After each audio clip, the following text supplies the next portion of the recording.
Hello everybody, welcome to this second session of ChatGPT Tax. We have Kevin Annicchiarico with us today. Kevin, would you describe yourself and tell us a bit what you're doing? Yes, hi Vincent, hi Boris, nice to see you. So I'm Kevin Annicchiarico. I started my career as a tax lawyer, then moved over to working as legal counsel in family offices, starting first at Orascom TMT Investments and now, as of last year, for Vedihold SA.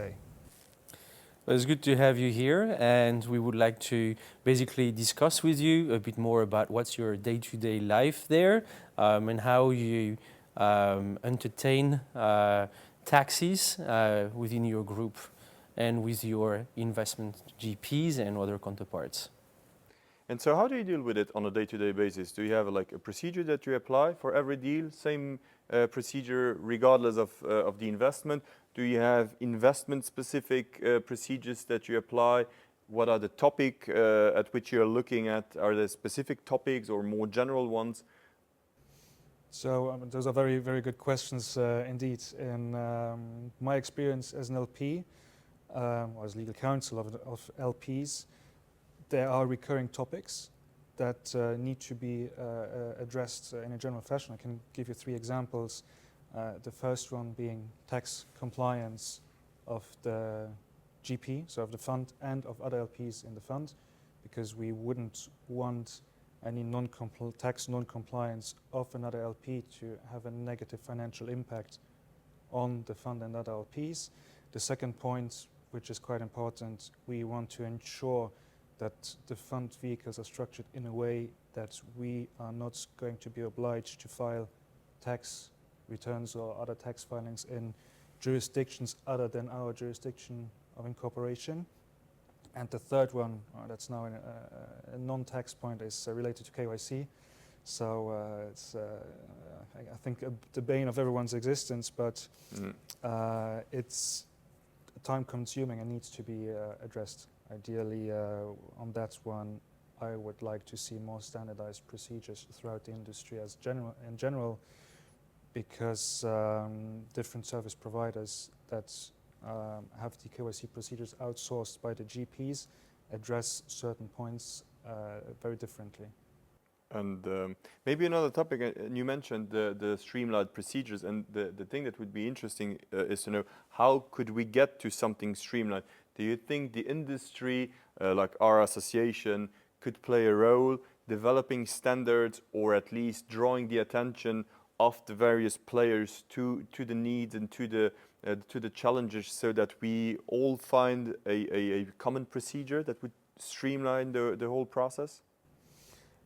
I believe that could be very helpful indeed. I mean, let's take the example of facility agreements. You have a standardized document that exists upon which most of the market bases their facility agreements on. Obviously, there's going to be differences on a case-by-case basis, but your framework agreement is something that the market has agreed on and utilizes. I think that could be very helpful in other domains as well, such as LPEAs. I mean, if you set up Luxembourg SCSPs, standardize the framework document, and then work from that basis. And obviously you will need to do certain amendments depending on what assets are invested into, etc. But it would save everyone a lot of time. And for KYC procedures especially, it could be helpful. I actually have to admit, I don't know whether that exists, to also maybe create certain frameworks upon which service providers can base themselves, also maybe in more complicated cases, to get the necessary comforts to be able to close off the KYC procedures in a reasonable time frame. That's very interesting. I think we talk standardization, and what comes with usually digitalization. This is a huge topic on the market on the GP side. What is the perspective of an LP on the digitalization of the industry in general, and potentially with a focus on the GP, pushing really hard to be on the top of the curve there and provide the best LP experience? What's your take from an LP perspective? So, a very important point indeed. Personally, I believe digitalization is fantastic, especially when it comes to tedious procedures such as collecting signatures. Yeah. If you can have digital signatures, that's fantastic. It makes the entire process much smoother. If you have people traveling, for instance, that need to sign, they can just do it On the train. on the train, on their phone, on their laptop, you name it. Unfortunately, also from experience, well, that's now less in the fund industry, but banks, for instance, they tend to be reticent to accept electronic signatures. But from experience, GPs, they are a lot more flexible. They want to be pragmatic. We want to be pragmatic. So no, that's a good trend. On our end as well, we try to digitalize things and standardize them as much as possible. But it's a recurring topic. I mean, basically, we had it in other sessions as well. I mean, standardization is something that everybody is seeking, and I think that's something which, or at least a goal which the industry should have, especially now with all the different norms, etc. But there's also a different point. I think based on your experience, you're basically on the LP side. You have a huge experience on the GP side. I think negotiating a side letter is obviously not always easy. Did you confront your experience? I mean, you obviously send requests, you need to handle them. What could be done? I mean, what are the itching points that you were both facing, confronting your experience? I mean, you tell me, but from an LP perspective, we try to standardize as much as possible. So we have our standard template requests that we will send out for each investment. That gives the GP the opportunity to use their wordings on the points that we want covered.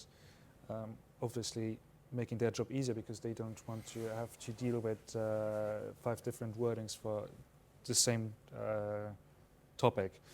And then usually they send it back, gives me the chance to review it. If I have comments, I can address them. And from experience, that smoothens out the entire side letter negotiation by quite a bit. I pretty much agree. I think, like, on both sides, we try to standardize. On both sides, you try to achieve the smoothest relation as possible during this integration phase. It's usually also a lawyers to lawyers work for a great extent with escalations. So obviously, tax compliance has become a big topic as well in the side letters. What are you going to provide to us? Level of information, etc. So yeah, definitely, I think it's becoming smoother and smoother for some, more and more complex for some others, as the need for specific jurisdictions requirement increases the number of points to be added to the side letters to meet their own requirements on a back-to-back basis. At least that's experience I went through. And I guess the relationship is also smoother the more you invest in the same fund. So if you know the LPs and you have always the same request, I mean, at the end of the day, you understand yourself blindly, even without sending emails, I would say. So this is also, I think, something that comes from experience. But is there also another topic that you would cherish or that you have in mind, or something where you see problems in the future or that causes some issues on a day-to-day basis, or you just accommodate with all, you know, the inflation of text, let's say, on a smooth basis? Yeah, I think you have to, unfortunately, accommodate the inflation of texts and integrate them into your day-to-day work as best as you can. It's it requires a lot of out-of-the-box thinking. Flexibility and also pragmatism. Which is the funny thing, right? I mean, out-of-the-box thinking coupled with standardization and digitalization. That kind of goes... And tax compliance at exactly, the same time. It's a tough ask for everyone, and it requires stamina to get over those things.